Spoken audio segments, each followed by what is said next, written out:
What's up, everybody? Welcome back to another episode of Bodacious Rant. Netflix has definitely improved over the last several years with their content. While there's still a lot of garbage that gets put out there, and then also good stuff that gets taken away, there are those few gems that we enjoy. And one of them is their 2D animation has actually been really solid. At least the last few I've watched. Like my most recent favorite was the Scott Pilgrim remake. Kind of like the sequel series, essentially. That was done 2 years ago already. Castlevania was great. I still haven't watched the last season, or Nocturne. But we are talking about another video game adaptation, which is the DeLorean Motor Company. I'm just kidding. No, that doesn't make sense. Because it's DMC, so I've been thinking about that lately. But we're talking about Devil May Cry, which is based on the Capcom series. Since this is, a season review, we'll just do what our usual shtick, which is we'll give our first initial thoughts and rantings, and then we'll talk about some spoilers and stuff and what we really liked about it. So for those of you who haven't watched this show, you could stick around until then, or just watch with us and see what you think. But just before we get started, don't forget to give us a like if you do like the video, ring the bell for notifications, and of course subscribe. We appreciate you all. And if you haven't checked it out already, we did do a spoiler-free review of Minecraft starring Jack Black and Jason Momoa, so check that out as well. So yeah, the Devil May Cry is one of those game series that I never really played much as a kid. I just remember seeing it like game magazines and like seeing it at Blockbuster to rent. I always thought it was neat looking, but never got around to it. The most general stuff I know is it's almost like an anime version of like Hellboy with some Final Fantasy feels from the looks of it. It was actually supposed to be, I didn't realize until watching it, was supposed to be a Resident Evil sequel, but then they turned it into its own thing. And so far, it's been pretty successful. A lot of cool characters, a lot of cool action. From what I understand, that me and Bern were talking about in a previous conversation, this season is a prequel to the first video game, in which, a rogue demon is trying to open the gates of hell to the real world, and it's up to this demon hunter Dante to try and stop him, along with government forces ran by Dacom and the vice president. And the cast for this is really good. So the guy who plays Dante is Johnny Young Boss. So for those of you who... I got excited when I realized that, because he's the Black Ranger from the Mighty Morphin Power Rangers, Zeo Rangers, Turbo Rangers. So he's been in anime for a long time.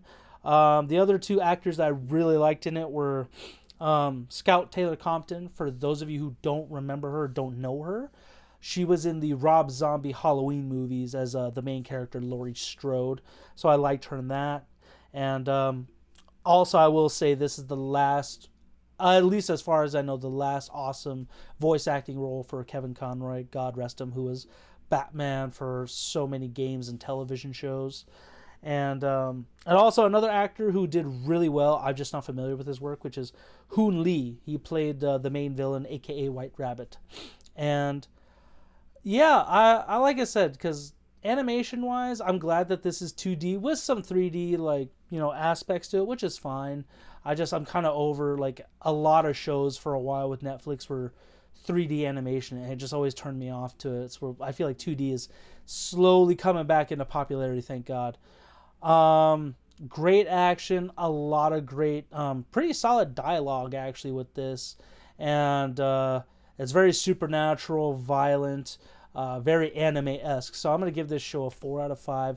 Definitely recommend it, especially even if you don't know the video game much like I did. It was a lot of fun to watch. So definitely a show you could revisit pretty easily. It's only 8 episodes at 30 minutes each. So yeah, I guess just to say how my familiarity with the franchise, I've only played 2 of the games, the DMC 5, which came out a few years ago, and then the DMC reboot that came out about 10 years ago now at this point. So I have a small familiarity with the property, but I wouldn't say as much as more of the hardcore fans for sure.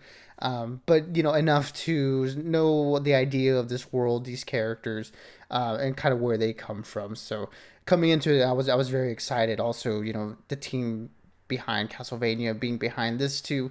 I love that series. I thought they did a great job in adapting those games, which I had never played, and getting me to care about these characters in this world. I was hoping for them to do the same for DMC, and for me, it really did work. Like you mentioned, the animation here was really cool, minus some of the 3D stuff here and there, which like me, you and me, have the similar taste where it's like that sort of kind of just pulls us out of it. But the way it was used here was serviceable. I think it wouldn't pull me out of it like a lot of the other 3D animated things do, and I thought the soundtrack was great, very much leaning into the late 90s, early 2000s, like punk rock music. You had some Rage Against the Machine in there, which I'm always a fan of, Evanescence. So I think they nailed that. Just the tone and the aesthetics from the game. Well, again, the very little that I was able to play of it, but it felt like it was very much in that spirit, and it was cool seeing how, again, this like you mentioned, it is a prequel to DMC 1 and DMC 3, which I believe is the first in the video game canon, essentially. So this taking place before that, I think they had a pretty good they did a pretty good job of sort of laying down their own sort of storylines. They're not beholden to any of the plot elements from the game, so they had a little bit more leeway in terms of how they were deciding to introduce these characters. Again, they did a similar thing with Castlevania, starting at the times before the game, so they have a little bit more authorship of the characters, and they were able to play around with the lore a little bit more. And I thought they did a pretty good job of it here as well. Introducing us to a younger, a little bit more rash and experienced Dante, and a lady who's again, from what I've been seeing, not quite the character that she is in the games, but you can definitely see these characters in their storylines culminating into the characters that we know from the games, or that the fans know from the games. So it's all about building up to that. So the fact that the characters aren't exactly one for one wasn't something that bugged me at all. It was just like, okay, let's see how they put the steps down and see how they get to where the stories and the characters are in those games. So I think that's a kind of a cool idea. So yeah, I mean, a lot of it for me worked. Again, it was just those 3D elements here and there that didn't quite work for me. So for me, this one's going to be a 4 out of 5 as well. I had a great time with it. Again, I think they did a great job adapting it for a new audience, someone like me, someone like you who aren't too familiar, and I bet for a lot of people who aren't familiar at all, they could just jump right in and have a lot of fun with it. And I think there's a lot of stuff here for the fans to really dig into in terms of Easter eggs and where things are leading. So yeah, really, really cool overall. Yeah, you know what? I think I did play one of the games. I think it involved Nero. I don't quite remember. That would have been Devil May Cry 4. Okay, Yeah, then so maybe it that's was where for Nero, voiced by Johnny Young Bosch. So really cool that he's playing yeah. Dante here instead of Nero. So a younger Dante, but yeah, just to have that sort of bringing that element from the game is really cool. Yeah, that's why I also got excited. Like he's been involved in the Devil May Cry franchise as well. So, okay, so it's a 4 out of 5 from both me and Burns. So we're definitely gonna get into the spoilers now, everyone. So if you haven't watched all of it, or you want to save the excitement, definitely tune out now and come on back when you have watched it all. But yeah, so I think, like I said, the one thing I want to get out of the way is just the animation. Like, again, you've heard me that I advocate for 2D animation more so, just because, like, 3D isn't bad. I don't know how much easier 2D is versus 3D, in all honesty. So I feel like maybe that's why Netflix did it for a while, is like maybe it was cheaper for whatever reason. But yeah, just 2D hits harder, man, especially with shows like Castlevania. Yasuke was I haven't finished that one, but it's very similar to this, where it's primarily 2D, but then it's got some 3D, like, designs and characters and stuff like that play into it. So I definitely agree, they do kind of turn it off, but not to a point where, like, oh, this completely killed it. It's just like, that's fine, I can get with it. And I think the character design for all of them, even with some of the demons involved that were 3D, I think they all looked really cool. They still blended in with the action element to it all. And yeah, just Dante, he's such a cool character. He doesn't have those iconic, like, giant pistols I would see him in, like, the video games and stuff yet, but when you said it was a prequel, I was like, oh, that makes way more sense. So I'm definitely excited to see what else they got after this. Like, I don't know how closely they'll follow the games and stuff, but if it's anything like Castlevania, I can't wait to get more of all the animation and stuff. Yeah, the animation was all really solid, especially when the action sequences happened. Really, really cool stuff. Again, we got some really cool action sequences in Castlevania. Definitely the case here where we get to see, especially with Dante's action sequences, those were a lot of fun and how kinetic and how, again, like his personality comes through in the action sequences where he's a little bit more laissez-faire, devil may care, type of personality. It comes across in the way he moves and the way he attacks the characters or the way he fights. And it was all in contrast to someone like Lady, who was a little bit more tactical, a little bit more, using her mind and ways to outsmart, these demons that can overpower her at any minute. It was cool seeing, those characters take on these demons in their own way that reflected their characters, so that was always really cool. And yeah, the design elements were sick. The iconic red coat. Again, this is a younger Dante, so they have a little bit more leeway in how they adapt him, but keeping his iconic look. And although we don't get ebony and ivory, the two pistols from the games uh, definitely I think it's something that's definitely being hinted at, especially with a lot of his guns breaking on him because he's just too powerful to wield them. So I'm sure we're going to get those at some point down the line. So yeah, a lot of really cool design things that one work in terms of how the characters and where they are at the story, and also just hinting at things to come with, for fans of the game, all the weapons that you can get through the course of them. I'm sure hopefully we get to see some of those in some point if the series continues. Yeah, honestly, did you ever play the Darksiders games, like the ones about the Four Horsemen of the Apocalypse or anything, or no? I played a little bit of the first one where you play as a Death, I believe. Oh, was it Death or was it War? That was the first one. I played the one with Death. Okay, that so was you played the two. second one. Yeah, Okay, War yes, was I the played the first second. one. Gotcha. But it's just funny how like they're. I just kept getting like Darksiders vibes, just because the main War had white hair, red like hood and stuff. Very similar like supernatural setting. So honestly, that's another show I would not mind seeing adapted 2D wise. But I touched upon it in my ranting of the show, where I really liked the voice acting. I think everyone really embodied their characters, particularly the main four I described, like Johnny Young Bosch as a young Dante, like you put it, not only in his actions but even in his dialogue and his just tone. Everything's very like he doesn't give a shit. He's never really thought about it, but he's still a good person for the most part. Scout Taylor Compton's character as Lady or Mary Arkham, whichever one she kind of goes by, like Lady or Mary. Very stern, but also comes off. She definitely gives a good naive like vibe off. Like, yeah, she's a demon hunter, but there's still so much more to that world. And Kevin Conroy, like his voice definitely sounded a little bit different this time around. But because he did die, like I think it was last year or 2 years ago he passed. So his voice was a little bit different, but it's still majority of the time that's Kevin Conroy. Like you may not hear it at first, but the way he hits some certain words and stuff or ends a sentence, it's like that's Batman right there. Very very sketchy character.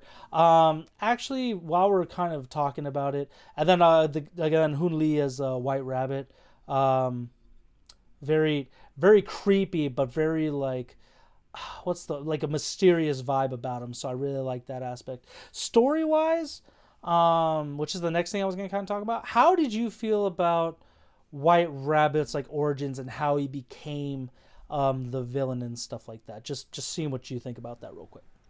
I really enjoyed that. That was actually my favorite episode of the season was, I believe, episode 6, where we get both the White Rabbit and Lady's backstories like in together, like we're seeing them simultaneously with the two different styles of animation. I thought was really really cool how they did that.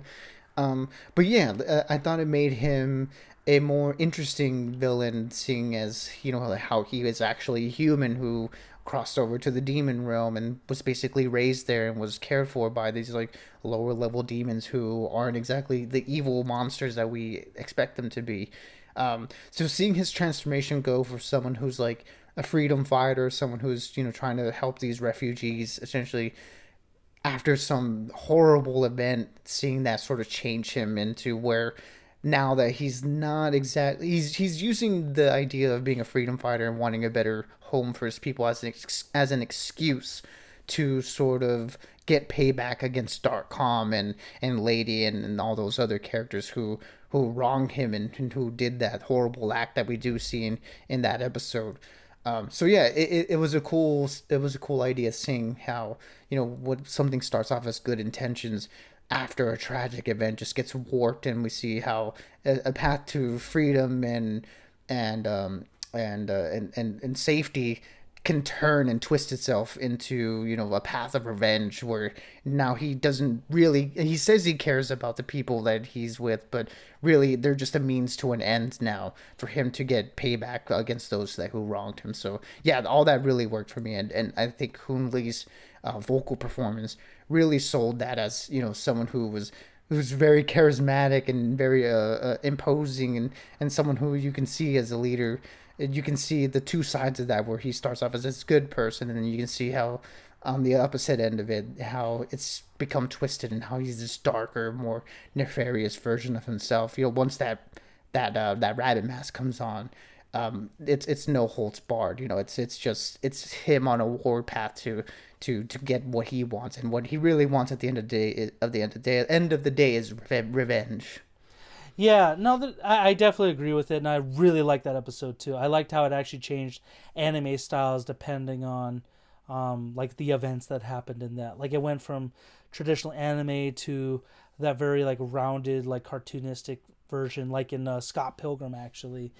Um, I liked the origin. I thought it was very understandable and justified the character to a certain extent, but I hate to say it, I feel that maybe I'm getting to a point where like maybe they could have done it a little bit differently, but at the same time, I don't know how they could have made it better, like improved upon it, just because I feel like we're getting a lot of those stories where the villains are basically the products from like the heroes, like what those actions and stuff. So I don't want to say I'm necessarily like not necessarily bored of it, but I guess I did kind of expect it once that episode came around and stuff. But it was very well done though. I really liked his transition from, like you said, like he is trying to fight for freedom, he is trying to do the right thing, but just because of the events of that episode, it just went like you can't escape hell no matter where you go, even if you're in the demon realm, which is known as Makai as they called it, or if you're on Earth, it's just hell is all around you. And that was a very, very great like villain moment for him. So yeah, I was just curious on your thoughts on that. Overall, the story I think was very, very well done. The ending also kind of saw coming with what the vice president did and how it's gonna set things up for the next season. Hopefully, I was like, God damn it, Kevin Conroy had to become a villain, but at the same time, like he was also just so creepy. Like him and the White Rabbit were two sides of the same coin. They both, but that's why they're great villains. Is that they both think they're justified in what they're doing and that they're the heroes of their own story, essentially. So I just really like Kevin Conroy's performance on that very cold and calculating human being. Other than that, I'm trying to think. Oh, what else did you really like about the show while I gather my final thoughts, Bern? I mean, just to piggyback off of the White Rabbit and the vice president, storylines and how they sort of parallel each other. I do agree that there is that sort of trope. I think that's being used a lot, where like you mentioned, the villains are a product of the hero's actions, or the villains are created by the heroes. That gets a little bit overused at this point. Sometimes you just want the villains to be villains, and I can get that, and I can understand that. But I think with the way that the season, the overall story, and the overall themes that it touches on, I think it works here because of just sort of the commentary that it has of especially of early 2000s American foreign policy politics. It's not subtle. I will say that the way that the show handles it, and that's again fitting with the way that the DMC series is. It's very out there. It's very apparent, and there doesn't leave anything up to interpretation. It's just very in your face. So the way that it sort of comments on that with the actions of the vice president and what he does at the end of the series, and how they're taking advantage of this small portal, that it's like, okay, if there's even a 1% chance that these demons can ever come and cross over to this realm, we gotta take that and go take preventative measures and do all these other horrible acts to sort of protect ourselves from them. So yeah, I think while I would like things to be a little bit more simple, or things to be like bad guys are bad guys, good guys are good guys, I think again with the way that they weaved it into the overall narrative and the overall themes, and touching on those like early 2000s foreign policy politics, I think it all sort of it worked in congruence with each other. I think it all sort of meshed well into what they were trying to do with the season. So that's why it worked for me, and it might not work for others, but I appreciated it at least.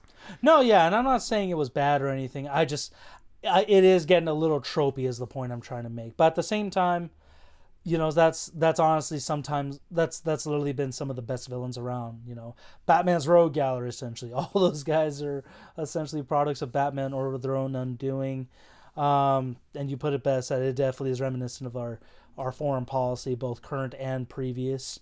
And also, I really did like kind of speak on the foreign policy, how we are literally meant to demonize the people we're at war with. That's essentially what the demons were, and I really like that aspect of it, that not all demons are true malevolent creatures that we've been known to believe, through religion, horror stories and stuff. So I thought that was a very unique aspect to bring to the show. I don't know how it is in the game like that, but assuming it's a game about demons and stuff, you're going to meet good ones, bad ones, whatever. So I really like that.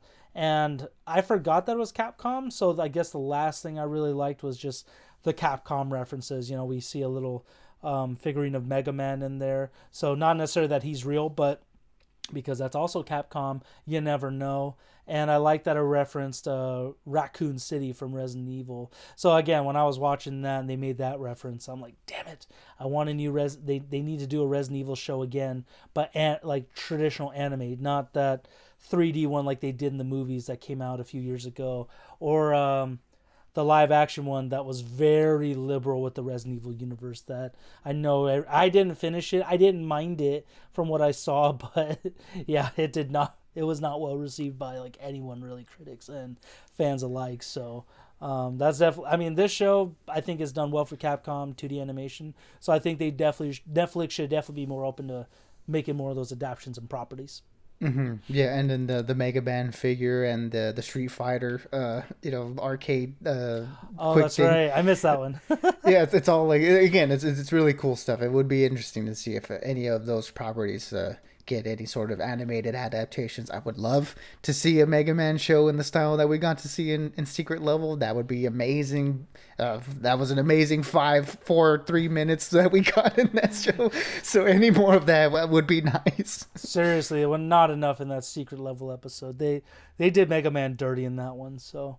And yeah, Resident Evil. That's one. I'm so surprised that we haven't got any sort of anime or like 2D animated adaptation. We get a lot of those 3D, straight to video movies that are varying quality and are not that great. And I, coming from someone who's played a lot of the Resident Evil games, I don't find them that great. But yeah, that's one of those properties that's just waiting for a really good adaptation. Hopefully we get one of these days. Yeah, I think they are. I know they are rebooting like a movie no, I think it's either a live action series or a live action movie. Yeah, live action movie from Zach Kreger. So that has the potential to be pretty good, hopefully.